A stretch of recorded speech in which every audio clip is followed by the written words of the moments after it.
नमस्कार, सोशल संवाद में स्वागत है। मैं शशि भूषण।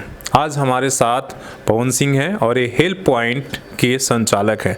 पिछले दिनों एक अजीब सी घटना इनके साथ घटी, उसके बारे में हम जानेंगे। आप भी अगर अखबार के माध्यम से जानते होंगे तो इनका आज़ाद मार्केट में पिछले 25 सालों से जो है मोबाइल और बाकी टेक्नोलॉजी के जो है पुरानी दुकान है, और पिछले दिनों इन्हें जो है पुलिस ने फर्जी सिम बेचने के आरोप में गिरफ्तार किया था। और ये मामला काफ़ी पुराना था, 2010 का, और गिरफ्तारी जाकर 2020 में होती है। हालांकि इन्हें भी पता नहीं था, जब इनकी गिरफ्तारी हुई तब पता चला। इनसे जानेंगे, इसलिए बहुत सारे ऐसे सवाल थे जो लोगों को भी जानना था कि कैसे हुआ। जो भी इनके जानने वाले लोग थे वो सब हैरान और परेशान थे।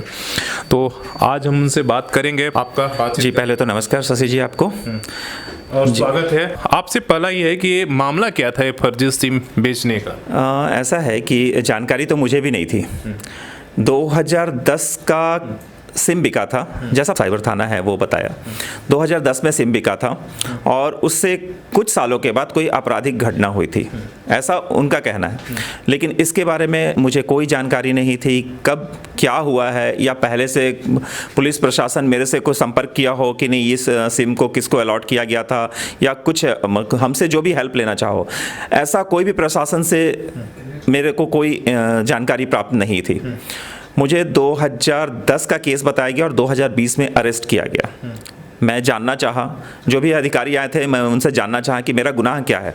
तो बोले नहीं, आपके ऊपर वारंट है, आपको चलना पड़ेगा। बोले बताइए तो सही भाई, मेरा अधिकार है, मुझे मालूम चलना चाहिए कि मैंने गलती क्या किया है। बोले नहीं, ये तो आप साहब बताएंगे। मैं साइबर थाना गया, वहाँ भी जानकारी लेने की कोशिश की, लेकिन मुझे कोई जानकारी नहीं मिल पाई है। सवाल ये है कि 2010 में सिम बेचा और आपराधिक घटना घटी। घटना क्या घटी वो नहीं पता था, किसने किया क्या उसके बारे में पुलिस को पता था। तो फिर कैसे पता चला कि ये सिम फर्जी है या असली? हो सकता है कि वो असली भी तो हो। अगर व्यक्ति करने वाला क्या गिरफ्तार हुआ था या नहीं हुआ था, जो डॉक्यूमेंटेशन से आपसे मांगे गए। 2010 में जब सिम बिकता था, उस समय अभी के जैसा डिजिटल सिम नहीं बिकता था। उस समय क्या होता था, कस्टमर का हम डॉक्यूमेंट लेते थे, एक फॉर्म आता था, जिस भी कंपनी का सिम होता था उसका एक फिजिकल फॉर्म होता था। कस्टमर का सिग्नेचर के बाद उनका फ़ोटो लगाया जाता था। प्रक्रिया होने के बाद कंपनी, जो भी कंपनी का सिम हो, वो उसको वेरीफाई करती थी। पहले वेरीफाई होने के बाद ही सिम चालू होता था। पहले सॉफ्ट वेरीफाई होता था, सॉफ्ट वेरीफाई होने के बाद सिम चालू हुआ, और 3 महीने के अंदर उस सिम को फिजिकल चेक कर लिया जाता था। जो एड्रेस है, जिस भी एड्रेस से वो डॉक्यूमेंट जो दिया गया है, जो भी एड्रेस है, उस एड्रेस पर जाके फिजिकल चेक किया जाता था। उसके लिए एक बंदा होता था कंपनी का, जो कि जाके फिजिकल चेक किया जाता था। उस सब में वो चेकिंग हुआ होगा, तभी सिम चालू था। लेकिन जब सिम के साथ कोई भी कांड हुआ, शायद वो 6 महीने बाद या 1 साल के बाद हुआ। पहले तो डॉक्यूमेंट गलत था तो बंद कर देना चाहिए था। 3 महीने में ही डॉक्यूमेंट अगर गलत है तो बंद हो जाता है, लेकिन नहीं बंद किया गया। 6 महीने या 1 साल के बाद क्राइम हुआ, और क्राइम होने के बाद पता नहीं क्या, अब ये जानकारी मेरे पास भी नहीं है कि कौन सा क्राइम हुआ। ये आज तक मुझे भी नहीं बताया गया कि उस सिम से क्या क्राइम हुआ था। ये जानकारी अभी तक मेरे पास नहीं है। लेकिन उसके लिए मैं भुक्तभोगी बना और पुलिस के द्वारा मुझे हरास किया गया, और मैं परेशान रहा। एक व्यवसायी हूँ, व्यवसायी की की तरह जीता हूँ, आम पब्लिक की तरह रहता हूँ, और उसके लिए पुलिस द्वारा मुझे प्रताड़ित किया गया। सवाल ये है कि जब सिम बेचा जाता है, क्या प्रशासन के भी उसके कोई रिकॉर्ड आप लोग भेजते हैं, या वो कंपनी से संपर्क करते हैं, या दुकान आपने कौन सा सिम बेचा, ऐसा कुछ रिपोर्ट आपको लोगों को भी करना होता? नहीं, हमारा काम प्रशासन को भेजना नहीं होता है। हमारा काम होता है डॉक्यूमेंट बना के, प्रॉपर फॉर्म बना के उस कंपनी को देना जिसका कि सिम है। सिम जिस कंपनी का होगा, उसका काम है डॉक्यूमेंट को वेरीफाई करना, उसके बाद सिम को चालू करना। तो ऐसे में सवाल है कि जब जिस कंपनी का है तो सवाल कंपनी से ही पूछना चाहिए, इसलिए काम वेरिफिकेशन का काम तो उनका है, वो करते हैं। वैसे में सबसे जो कमजोर कड़ी है वो कहीं ना कहीं जो बेचने वाला दुकानदार है। आप ऐसे हर शहरों में आपने खबरें देखी होगी कि फर्जी सिम के मामले में गिरफ्तार हो गए, जबकि सबसे कमजोर कड़ी वह है। इसलिए कि जो ग्राहक है सिम का इस्तेमाल करता है, दूसरा जो कंपनी है, बड़ी कंपनियां जो सब कुछ सुनिश्चित कर रही हैं, सुविधाएं उपलब्ध करा रही हैं, और बीच में जो है वो कस्टमर को सुविधा उपलब्ध कराने के लिए ऐसे दुकानदार हैं।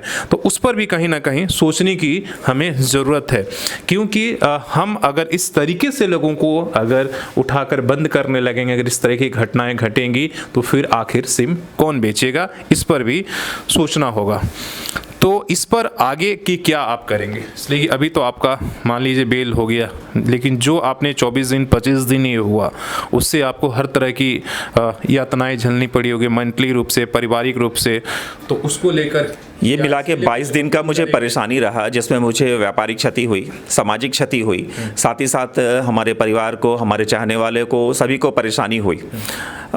एक खर्च तो होता है वो चलता है, लेकिन जो सामाजिक क्षति होता है वो कैसे पूरा किया जा सकता है ये तो मुझे नहीं मालूम, लेकिन मैं खुद परेशान हूँ और चाहता हूँ कि इसका निष्पक्ष जांच हो, और मुझ पर जो परेशानी आई है उसके लिए क्या सपोर्ट मिल सकता है वो मैं जानना चाहता हूँ। बड़े पदाधिकारी, पुलिस, सारे प्रशासनिक अधिकारी से मेरा अपील रहेगा कि उसको निष्पक्ष जांच करे और मेरा कहाँ गलती था जिसको मैं सुधार सकूँ आगे आने वाले समय में, क्योंकि ये तो मेरा रोजी रोटी है। 20 रुपये मिलता है एक सिम बेच के, उससे मैं अपनी रोजी रोटी को चलाता हूँ, और इस रोजी रोटी को चलाने के क्रम में ये मुझसे पता नहीं मैं क्या गुनाह हुआ जो इतनी बड़ी क्षति मुझे मिली है। सवाल यही है कि आम आदमी जो दुकानदारी कर रहा है उससे क्या गलती है? इसलिए कि जब क्राइम होता है तो पुलिस की वो ड्यूटी है, वो जिम्मेदारी है कि उस क्रिमिनल को पकड़े और उसे दंडित करे। नहीं तो ये बीच का कोई रास्ता ना ढूंढने लगे कि अगर क्रिमिनल जिसने क्राइम किया उसको तो हम पकड़ नहीं पाए, तो सबसे जो कमज़ोर कड़ी है उस पर हम कहीं ना कहीं जो है वो अपना एक तरह से खिस मिटाने लगते हैं, और वही इस जो है मामले में दिखता है। इसलिए कि 2010 में क्राइम होता है, 2018 में जाकर आप FIR दर्ज करते हैं। आप हमारे पुलिस के सिस्टम पर भी सवाल है कि देखिए कितना समय लग रहा है, और 2020 में आप किसी अचानक क्रिमिनल को नहीं बल्कि उस दुकानदार को गिरफ्तार कर लेते हैं।